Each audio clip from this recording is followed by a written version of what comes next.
고등학교 1학년 YBN 박준환 8과 Green Life, Green Earth A Sustainable Way of Life. Welcome to the morning show. Today we have Mr. Doug Fine here to talk about a sustainable way of life. Born and raised in New York City, Mr. Fine bought a farm in the New Mexico desert and moved to there. He wanted to see if he could live with the least consumption of fossil fuel energy. Let's learn about his struggles to reduce his carbon emissions. Hello, Mr. Fine. Would you please introduce yourself to our audience? Yes. Hi, everyone. It's great to be here. My name is Doug Fine, and I'm a journalist. I'm trying to stop using fossil fuels and live as green a life as possible. You said you are trying to quit using fossil fuels. Why? What's wrong with fossil fuels? Well, we all know the story, don't we? We get energy mainly from burning fossil fuels, but there are a couple of problems with that.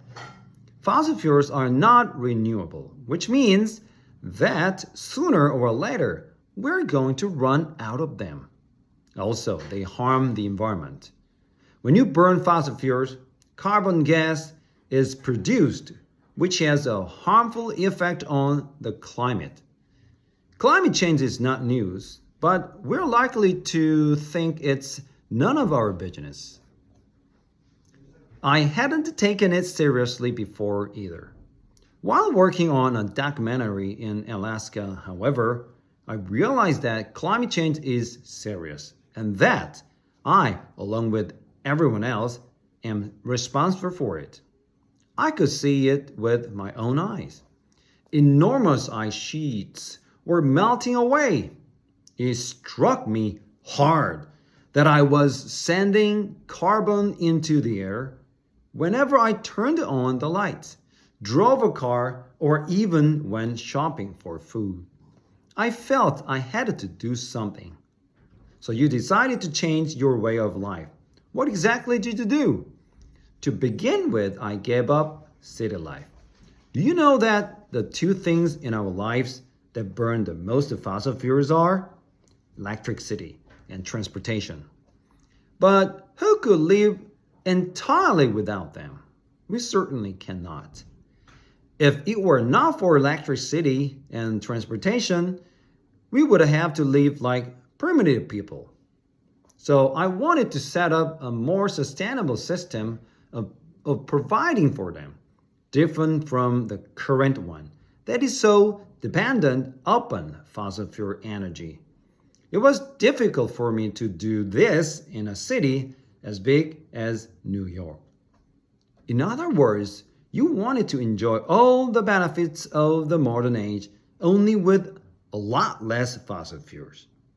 Exactly. As for electricity, my answer was solar energy.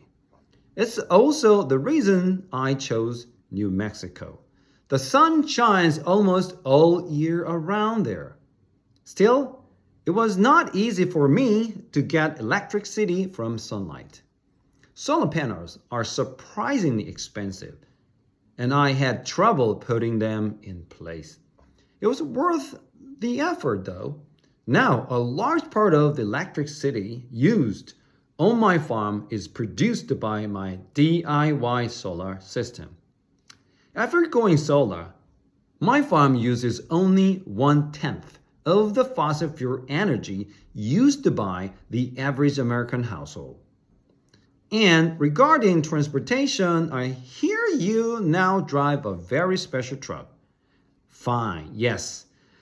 I came up with what I consider a brilliant idea, biofuel. I bought a diesel truck and had it converted to run on vegetable oil. Rudolf Diesel, the inventor of diesel engines, actually intended for farmers to grow their own fuel. These days, I no longer go to a gas station to get fuel. I pay regular visits to a local Chinese restaurant and collect waste cooking oil. It does not cost money and does not send carbon into air. The only problem is that the truck smells like fried chicken, and driving it makes me terribly hungry. You also started farming. What does food have to do with carbon reduction? I'm not a farmer by trade. I just try my best to grow what I eat. Eating locally is another way of reducing carbon emissions. Not only people, but also food travels in this world of global trade. The tomatoes in your lunch salad may have come from Chile. To bring them to you consumed a lot of jet fuel. I grow fruits and vegetables and raise some chickens for daily eggs, just for my dinner table. I also raise goats for milk and ice cream. Without ice cream, my happiness couldn't be complete. Are you satisfied with your life? Do you think a more sustainable way of life is possible for everyone? When I started this, I set 3 goals for myself.